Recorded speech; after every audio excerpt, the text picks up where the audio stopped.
Hello MSc, welcome to back my channel.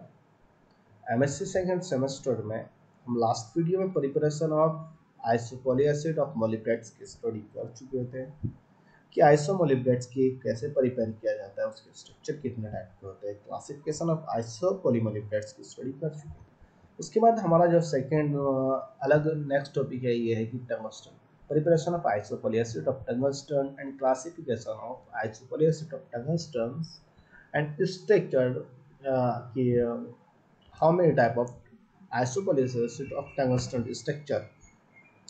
अब सबसे पहले उसको प्रिपेयर उसकी एक डेफिनेशन थोड़ी डेफिनेशन दी है प्रिपरेशन ऑफ आइसोपोली टंगस्टेट कि आइसोपोली एसिड को कैसे आइसोपोली टंगस्टेट को कैसे प्रिपेयर किया जाता है। उसका सेम मेथड है जैसा प्रिपरेशन ऑफ आइसोपोली एसिड्स ऑफ मोलिब्डेट्स था। मोलिब्डेट्स को कैसे प्रिपेयर किया जाता है वो सेम प्रोसेस है सब कुछ, सिर्फ जस्ट आपको अब मोलिब्डेट की जगह डब्लू रख देना है। टंगस्टन का सिंबल रख देना है। टंगस्टन का सिंबल क्या होता है? डब्लू होता है।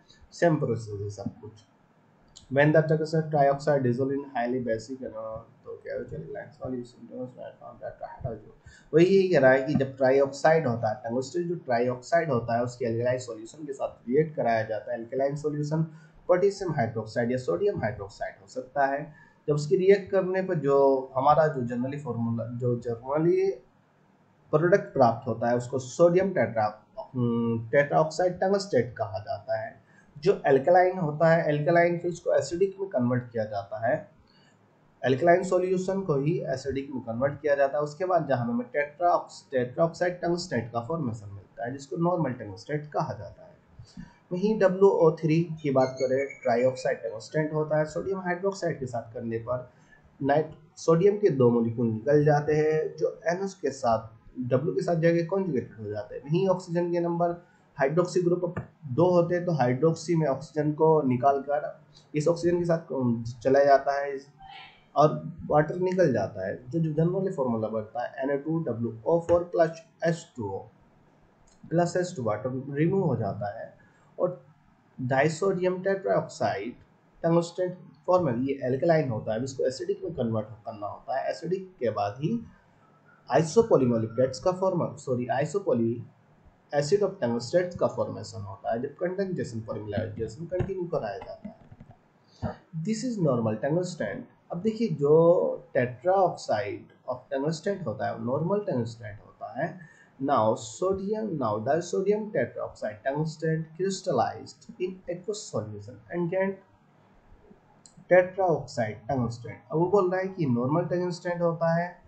अब जो sodium disodium tetra oxide tungstate होता है वो क्रिस्टलाइज्ड होता है एक्वस सॉल्यूशन में। जो एक्वस सॉल्यूशन में डाला जाता है उसे क्रिस्टलाइज किया जाता है क्योंकि एल्कलाइन से एसिडिक में कन्वर्ट किया जाता है तो वहां पर हमें टेट्रा ऑक्साइड टंगस्टेट मिलता है। when the pH of solution is low down, then by condensation polymerization paratungstate is formed। बोला है जब pH वैल्यू सॉल्यूशन की pH वैल्यू लो होती है, जो क्रिस्टलाइज सॉल्यूशन होता है हमारा, जो सोडियम टेट्राऑक्साइड क्रिस्टलाइज किया जाता है सॉल्यूशन में, जो अल्कलाइन सॉल्यूशन होता है, अगर उसकी pH वैल्यू लो होती है तो कंडेंसेशन पॉलीमराइजेशन के बाद हमें जो पैराटंगस्टेट फॉर्म होता है, पैराटंगस्टेट का जनरली फॉर्मूला W7O24 होता है। अगर हम बात करें तो अगर इसके एल्कलाइन सॉल्यूशन की बात करें, यहाँ पे सोडियम के नंबर 6 हो जाएगी, सोडियम 6 होगा, W7O24 हो जाएगा। रिएक्शन, अब देखिए रिएक्शन जो होता है यहाँ पर जो टेट्राऑक्साइड टंगस्टेट होता है वो हाइड्रोनियम के साथ रिएक्ट करता है। हाइड्रोनियम वाटर तथा हाइड्रोजन में मूव होता है। जब वाटर तथा हाइड्रोजन में मूव होता है तो वाटर निकल जाता है। पहले एसिडिक के साथ रिएक्ट करता है। जब एसिडिक के हाइड्रोजन के साथ रिएक्ट कराई जाती है तो इस ऑक्सीजन के साथ रिएक्ट करता है। यहाँ पे OH एक ऑक्सीजन हाइड्रोजन के साथ बॉन्ड बना लेता है और WO3 एज इट इज रहता है तो उसको हम कुछ इस तरीके से लिख देते हैं OH WO3। ये वाटर रिमूव हो जाता है। वहाँ पे हमारा जो फॉर्मूला जनरली प्रोडक्ट बनता है ट्राइऑक्साइड मोनोहाइड्रोक्सी ट्राइऑक्साइड टंगस्टेट बनता है। यही मैंने लास्ट वीडियो में बताया है कि प्रिपरेशन ऑफ मोलिब्डेट्स में इसको बहुत अच्छे से एक्सप्लेन किया है मैंने। तो मैं यहाँ पर बहुत अच्छे से एक्सप्लेन नहीं करूँगा, आप उस लास्ट वीडियो में देख लीजिए, प्रिपरेशन ऑफ आइसोमोलिप्टेट्स। ये भी एक इम्पोर्टेंट टॉपिक है आइसोपोली एसिड्स एंड हेटेरोपोली एसिड्स का। अब उसका यहाँ से सेकंड स्टेप से प्रिपरेशन स्टार्ट होती है कि उसको प्रिपेयर कैसे किया जाता है। अब देखिए हाइड्रोनियम आयन है यहाँ पे H3 और वाटर एसिड, हाइड्रोनियम आयन जो होता है 2H2, इसकी वाटर के साथ कंटिन्यू रिएक्ट, वाटर तथा हाइड्रोनियम आयन के साथ। जब ये वाटर होता है हमारा, वाटर के 2 मॉलिक्यूल लिए जाते हैं, hydronium ion as it is फिर लिया जाता है। ये hydroxide, monohydroxide, sorry trioxide, monohydroxy trioxide tungsten की रिएक्शन हाइड्रोनियम आयन और वाटर के साथ अगेन कराने पर यहाँ से 3 हाइड्रोक्सी ग्रुप निकलते, हाइड्रोजन ग्रुप निकलते हैं जो इस ऑक्सीजन के साथ रिएक्ट करते हैं, जहाँ पे टेट्राहाइड्रोक्सी टंगस्टन का फॉर्मेशन होता है। जहाँ पे ये हेक्सा हाइड्रोक्साइड टंगस्टन है ना, वहाँ टेट्राहाइड्रोक्साइड टंगस्टन का फॉर्मेशन होता है। वहीं वाटर के 2 मॉलिक्यूल और होते हैं जहाँ पे हाइड्रोक्सी ग्रुप निकाल लिए जाते हैं, वहाँ से हमें हेक्सा हाइड्रोक्साइड टंगस्टन का फॉर्मेशन होता है और वाटर निकल जाता है, 3H2O निकल जाते हैं, जिसको हेक्सा हाइड्रोक्साइड टंगस्टन कहा जाता है। और अगर सिर्फ हाइड्रोनियम की बात करें तो टेट्राहाइड्रोक्साइड टंगस्टेट का फॉर्मेशन होता है, जिसको नॉर्मल टंगस्टेट कहा जाता है। अभी ये सिर्फ जो है हाइड्रोक्सी में कन्वर्ट हुआ है। अब इसका कंडेंसेशन पॉलीमराइजेशन कंटिन्यू कराने के बाद ही आइसोपोली एसिड ऑफ टंगस्टेट का फॉर्मेशन होता है। Now hexa hydroxide reaction with OHWO3, मतलब उसने बोला मोनोहाइड्रोक्साइड ट्राइऑक्साइड टंगस्टन के साथ रिएक्ट कराई जाती है हेक्सा हाइड्रोक्साइड टंगस्टन की। जो हमारा जो ये वाला जो प्रोडक्ट बनाता है OHWO3 की रिएक्शन WOH6 के साथ कराई जाती है। WOH6 मतलब हेक्सा हाइड्रोक्साइड टंगस्टेट की रिएक्शन मोनोहाइड्रोक्साइड ट्राइऑक्साइड टंगस्टेट के साथ कराई जाती है। यहाँ पे हमने हेक्सा हाइड्रोक्साइड टंगस्टेट को ऐसे ही लिखा, वहीं हमने OHWO3 को हमने कुछ इस तरीके से लिख दिया HWO4। और जब WO4 लिखा,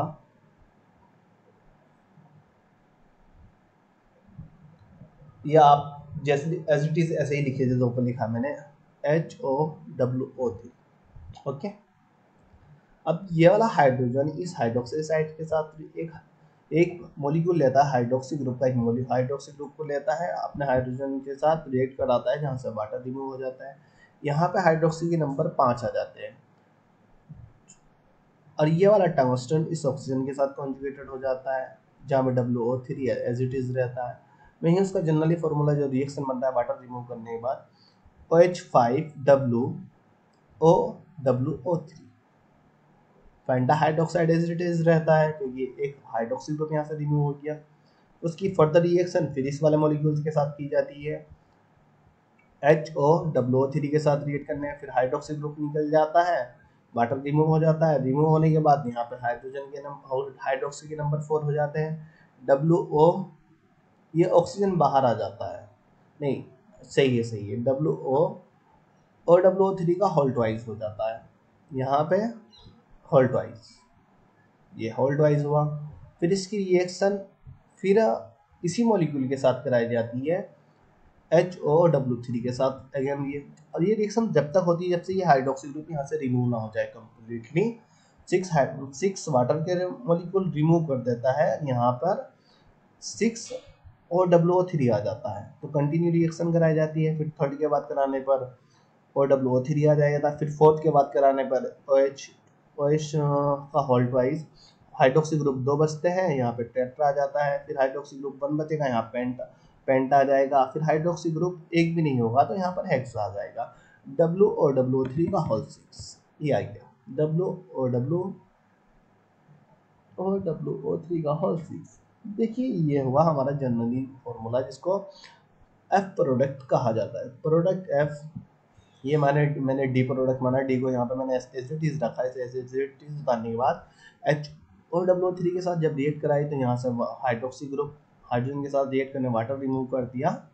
तो वाटर रिमूव करने के बाद यहाँ पे सिर्फ एक OH बचेगा और यहाँ पर ये वाला मॉलिक्यूल जाकर यहाँ पर कॉन्जुगेटेड हो जाएगा, जहाँ पे OWO3 का होल 5 हो जाएगा। होल 6 हुआ। अब 6 के 18, 18 और सही ऑक्सीजन के नंबर है, तो 24 ऑक्सीजन के नंबर हुए। W के नंबर यहाँ पे 6 है और एक W का नंबर ये है, तो 7 हुआ। तो W7 O24 पैरामोलिक जो पैरा टंगस्टेट है, आइसोपोली एसिड्स ऑफ टंगस्टेट, तो ये पैरा टंगस्टेट का फॉर्मेशन हुआ। अगर हम उसके आइसोमराइजेशन की बात करें, इसका आइसोमराइजेशन कराया जाता है now isomerization of F product. इसको एफ प्रोडक्ट मैंने मान लिया था, ये एफ प्रोडक्ट है। अब इसका आइसोमराइजेशन कराने के बाद जो हमें प्रोडक्ट मिलता है वो W7O24।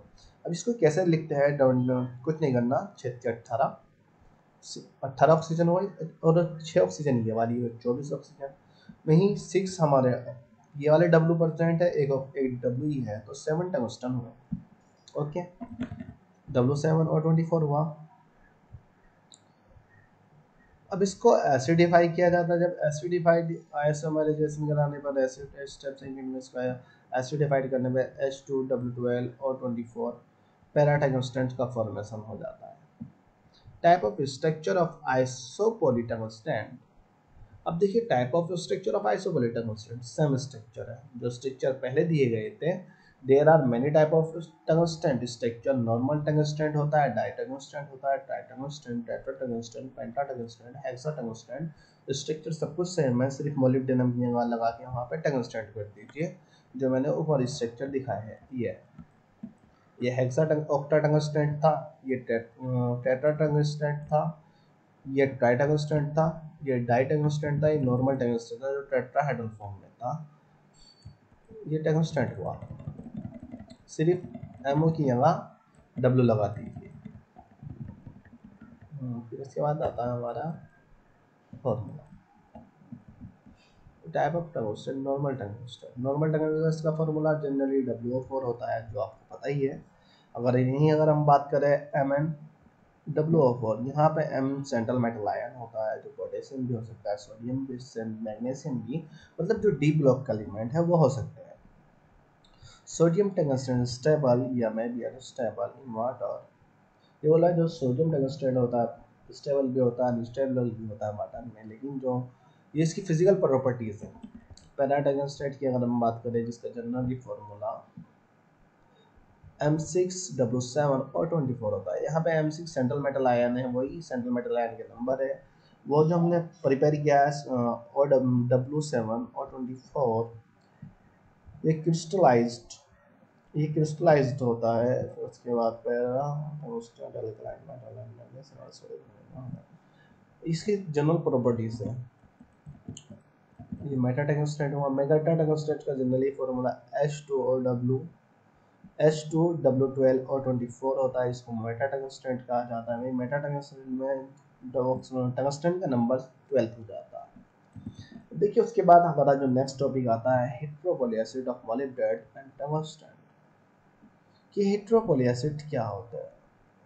Are slowing down IPC 45. Okay.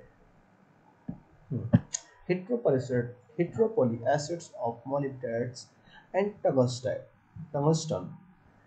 What is heteropoly acid? अब देखिए उसके बाद आइसोपोली एसिड्स हम पढ़ चुके हैं। अब उसके बाद हमारा जो आता है हेटेरोपोली एसिड्स आता है कि हेटेरोपोली एसिड्स क्या होता है। Heteropoly form for MO6 heteropoly acid form थोड़ा लॉन्ग है ये, इसको हम नेक्स्ट वीडियो में कर लेंगे। हेटेरोपोली एसिड्स को हम नेक्स्ट वीडियो में कवर करेंगे, अभी हम कवर नहीं कर रहे हैं। हेटेरोपोली एसिड्स ऑफ मोलिब्डेट्स एंड टंगस्टन क्या होता है।